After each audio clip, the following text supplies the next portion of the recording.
Halo teman-teman, perkenalkan saya Muhammad Raka Astra Pramana dari kelas 10-3. Saya membuat video animasi tentang kolaborasi antar budaya di Indonesia. Selamat menyaksikan. Dari semua tempat makan di kota ini, kenapa restoran ini selalu penuh?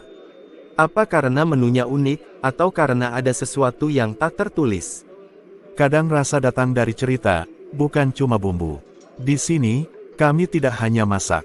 Kami meracik perjumpaan. Jadi ini bukan cuma restoran, ya.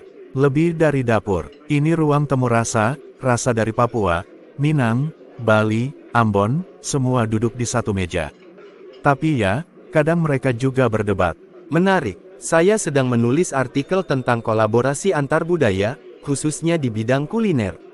Dan restoran ini, kayaknya jadi contoh hidup. Kolaborasi itu seperti memasak gulai dari Aceh dengan sentuhan woku Manado. Kalau kamu nggak ngerti ruhnya, hasilnya bisa jadi kacau. Ruh, maksudnya, makna di balik bahan. Makna di balik proses. Ada alasan kenapa orang Toraja masak dalam bambu, atau kenapa orang Jawa masak pelan-pelan. Itu bukan sekadar teknik, itu filosofi hidup. Tapi kita hidup di zaman cepat. Kadang saya pikir, kenapa tidak bikin fusion saja? Misalnya rendang sushi atau pempek burger. Boleh saja, asal tahu batasnya. Masalahnya, banyak orang hanya ambil bentuk luar, buang akar. Tapi kalau terlalu menjaga keaslian, kita bisa stagnan. Kita harus adaptif, kan? Adaptif itu penting, tapi ada garis tipis antara inovasi dan distorsi. Kolaborasi antar budaya itu ibarat dua rasa bertemu. Kalau kamu dominan satu, yang lain hilang. Berarti kamu menolak perubahan? Tidak, tapi perubahan harus lahir dari pemahaman. Bukan dari keinginan tampil beda semata. Aku dulu kerja di Hotel Bintang 5, masak hidangan Eropa tiap hari. Tapi tiap malam, aku rindu aroma dapur ibuku. Ibuku orang Betawi, ayahku orang Bugis. Tiap lebaran, meja makan kami jadi arena tawar-menawar, opor dulu atau coto dulu. Tapi disitulah kolaborasi dimulai. Dari rumah, dari lidah yang terbiasa beda.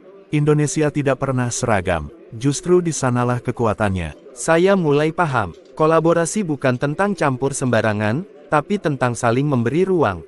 Dan saling belajar, seperti sambal matah yang tidak pernah dimasak, tapi mampu memberi nyawa pada hidangan lain. Atau seperti kamu, yang masak bukan hanya dengan tangan, tapi dengan penghormatan. Apa kamu pernah berpikir membuka kelas memasak lintas budaya? Pernah, tapi aku ingin lebih. Aku ingin restoran ini jadi ruang belajar, tempat orang dari berbagai suku bisa duduk, masak, makan, dan mendengar cerita satu sama lain.